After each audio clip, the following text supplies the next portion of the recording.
away we go. It is the Nightcap right here on BearcatJournal.com, brought to you as always by Galactic Fried Chicken. Visit www.galacticfriedchicken.com. Download the app for Android, iPhone, everything Galactic. Get down to Dayton, Kentucky. Tell them to pump it up.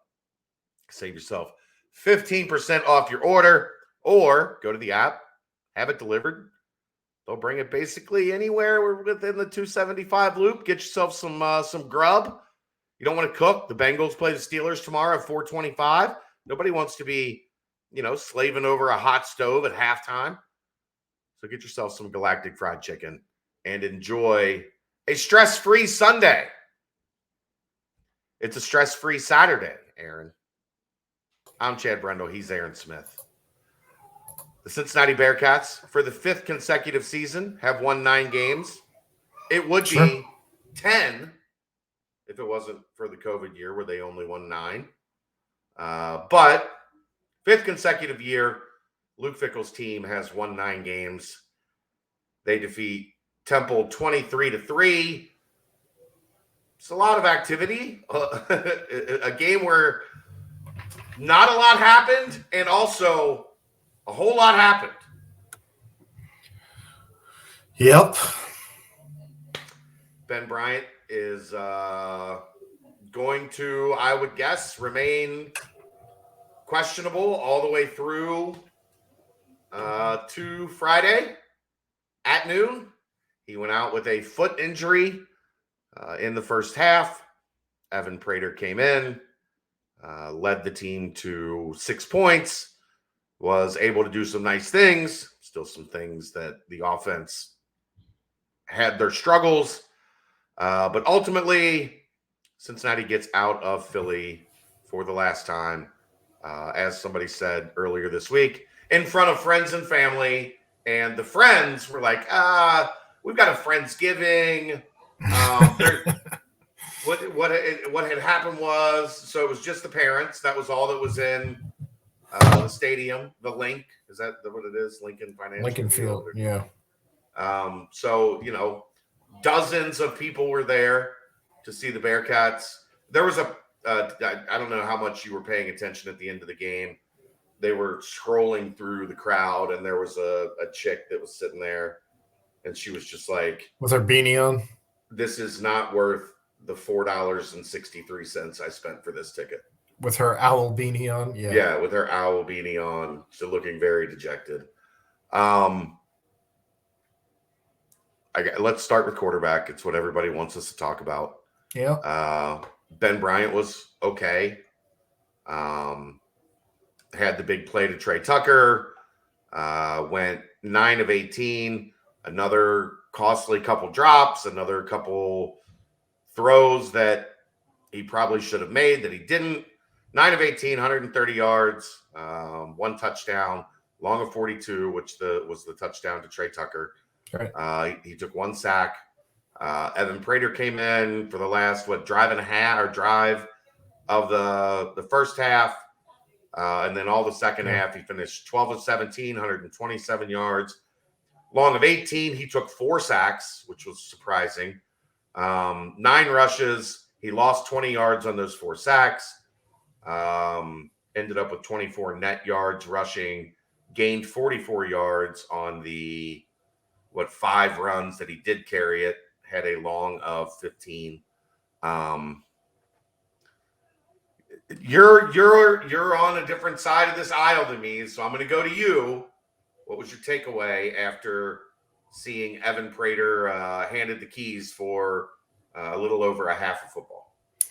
I didn't like what they did with Evan for probably the first 3 or 4 I think they were trying to get him comfortable. Well, I think they got him comfortable after the first 3 or 4 series where they started. That's what I'm saying. I think they were trying to get him comfortable. That's when they started doing, it seemed they changed the play calling to suit his needs after the first 3 or 4 series, when they started doing some of the checkdowns or short to intermediate throws, as opposed to trying to run the Ben Bryant playbook in those first 3 or 4 drives. Obviously, 12 of 17, pretty efficient. When he did take sacks, it didn't seem he was trying to what you don't want is a quarterback coming in and trying to force some things into spaces where they don't need to be forced into, which he was doing some of in those first 3 or 4 drives. And then it seemed he started to get his feet under him. He got a little more comfortable, was able to scramble around. If he saw something, he was going for it. But if not, it didn't seem, even with the running, that he was trying to do too much, especially with some of the sacks he was taking. He was just diving as opposed to, I'm going to get hit, I could fumble the ball. He was diving. He took care of the ball for sure. I certainly appreciate that, as I don't know that Evan a year ago even would have done exactly that. I thought he had a pass to Josh that he probably should have thrown a little bit better. Yes. Yes. I also think Josh, I think that, like, when they showed the second replay, that was closer to Josh than I thought. It looked like it was more of like a reach where it was probably more right here, but he didn't have his offhand or his down, the catch hand in the vicinity. There were a couple throws out towards the sideline that were not good. But ultimately, he threw some really nice tight window crossing passes or intermediate passes. The touchdown that was called back for the illegal Stepped out of bounds. touching, that was a dart. That was a really well thrown ball, and I was certainly impressed with that. Obviously, that's on Ryan for having stepped out of bounds with the loss of down and having to take 3 there, as opposed to putting 6 plus, I assume, an extra point on the board. But I thought that was a really good pass under pressure. He was able to scramble around until he was able to find an open receiver. Unfortunately, that open receiver came at a cost. But I don't know. I just, if anything was to be taken from what we saw out of Evan Prater tonight, I think it was that he is not going to make foolish decisions over and over with the ball. I think it would be, he did not today make foolish decisions. That's all you have is the evidence that you have. Correct. He did not put the ball in harm's way.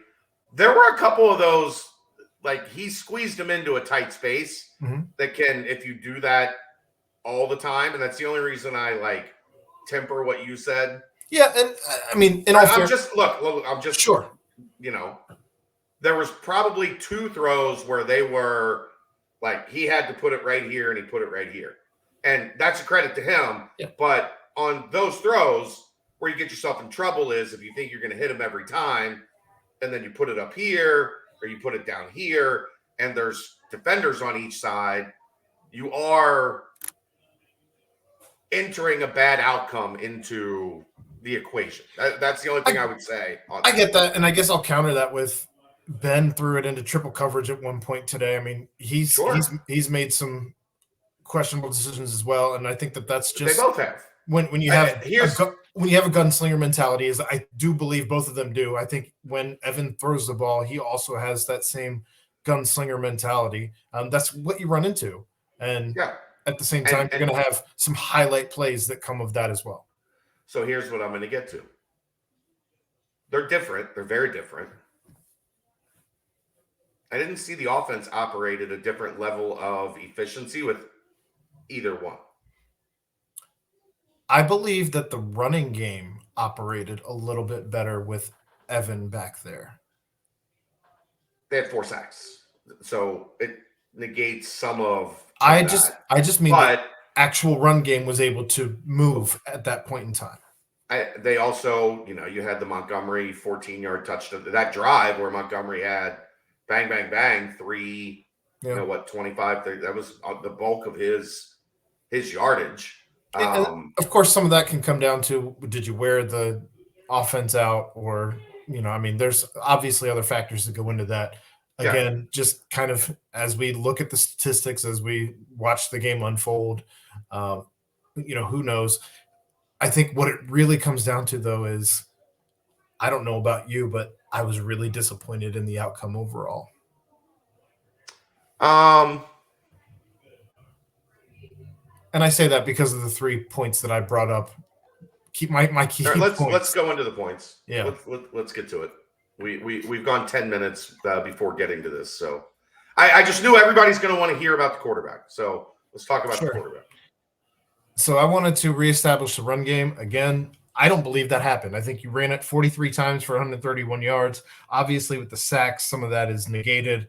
But at the end of the day, both quarterbacks had positive yardage. What if I told you they ran it 38 times for 160 yards? I wanted them over 150, and I think that gets you there. But at the end of the day, it's not entirely what happened. So I don't know that I'll take a full point here. Yeah, I don't. I mean, none of it ever felt. You never felt good about the run game. It didn't look good. Let me say this is because I think this to me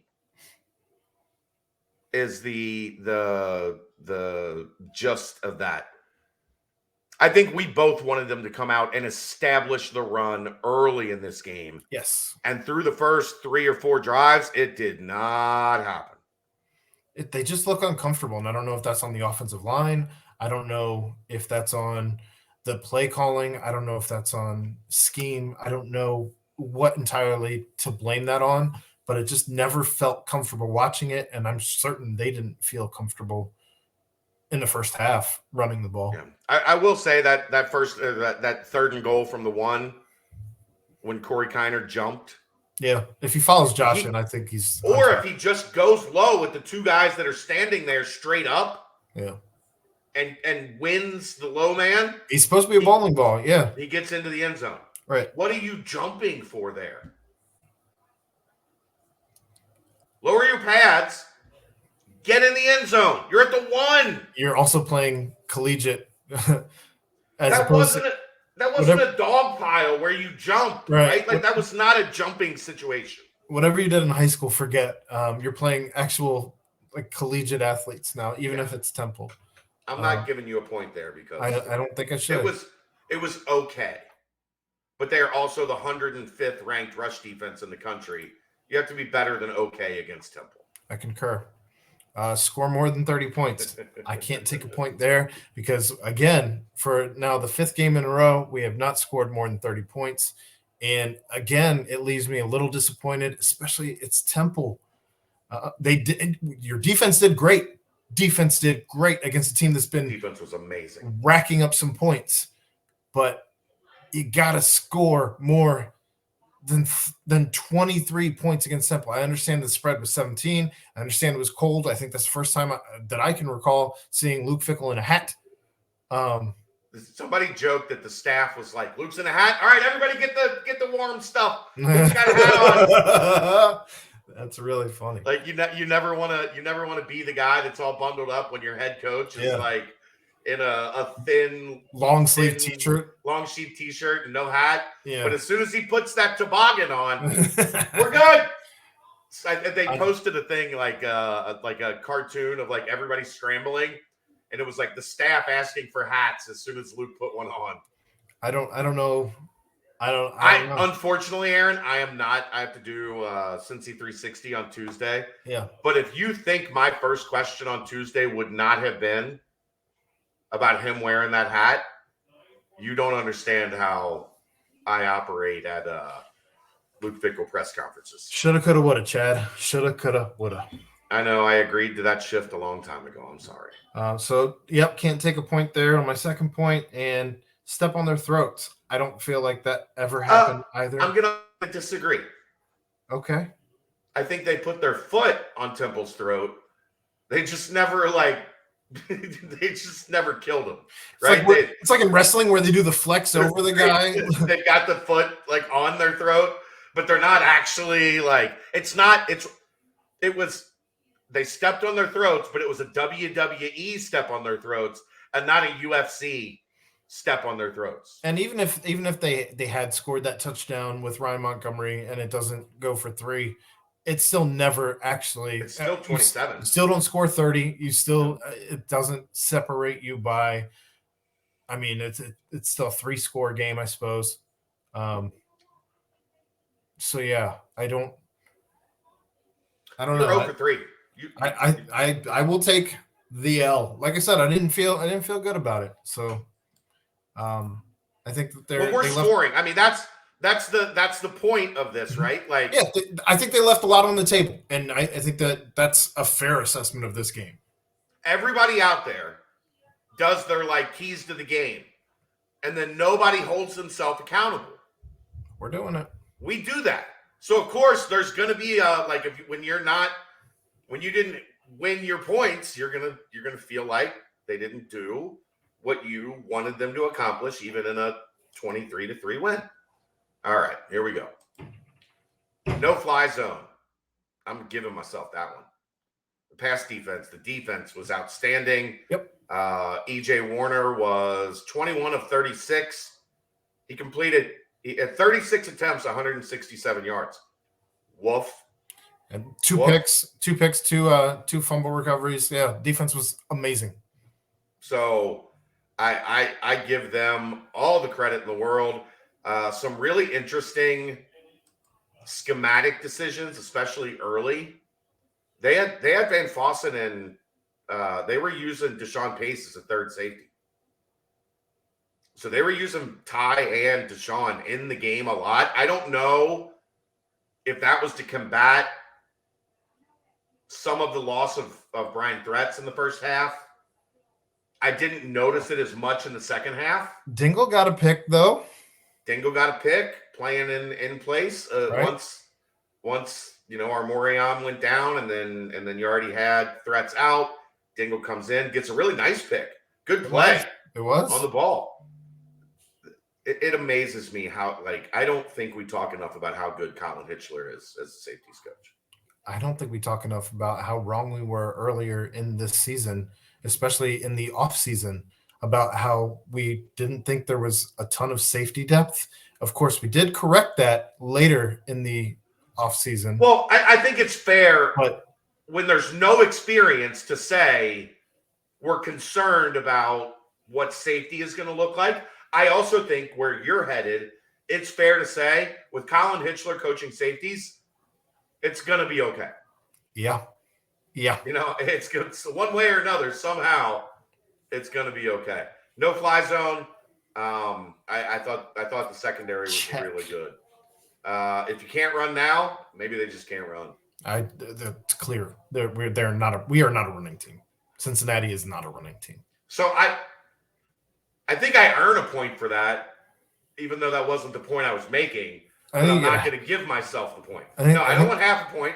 All right. Half a point. All right. But I think we got the answer to the question. If you can't run now, you can't run. If there was a ... I would have given myself a point. Because then I would have been saying they're not going to run. But I thought they would run. I still don't know if you actually wrote that point before or after I actually sang to you the other night prior to the show. If you don't know me by now, you will never, ever, ever. I want to get to my last point because I've got something else I want to run by you. I was going to write about it in my bites tonight, but I've kind of developed a different angle. 3, stay special. Done. Check. Special teams is by far the most consistent and high-end portion of this roster. Yes. They're great. They're day one ready. Yeah, they are day one ready. They are. Ryan Coe, Brian Mason, good job. I know you're somewhere else right now. You're nominated for the Broyles Award. You might be the best special teams coach in the country. Ryan Coe was you. Good job. All right. I think I have my best analogy yet. This should be good. I've been trying to figure out an analogy. The roller coaster one last week, I leaned heavy in on. I didn't want to go back to the analogy well this week, but I was sitting with Stu and Chelsea and my dad and Kelly and Kelsey and her friend at the Holy Grail tonight, and it hit me what this team is. This team is each game is a movie, a Christmas movie on the Hallmark Channel. They are all almost exactly the same. there are little different, like today, if I'm doing this season as a Hallmark movie today is the Hallmark Christmas movie where there's the woman that owns like the greeting card shop or the Christmas tree store. And at the beginning of the movie, like the fresh dressed businessman from out of town starts to like, get cozy with her. And then halfway through the movie, here comes like the boyfriend that she dated in high school. And he's kind of scruffly. and it follows the same rhythm, the same pattern. The only thing that happened differently this week was that Temple couldn't score. So they couldn't make Cincinnati pay for, they get up 14-0 and it only ends 23-3, where it should have been 31, 35, whatever. But the pattern was almost exactly the same. And Kelly, for whatever reason, is addicted to those Hallmark and Lifetime Christmas movies. So I watch them in passing as I like sit and have conversations with her. They're always on. Yeah, you don't ever sit down and watch any of them. No. No, I don't. Okay. I legitimately don't. I used to until I had an office. Now that I have an office, I have the conversation that we need to have.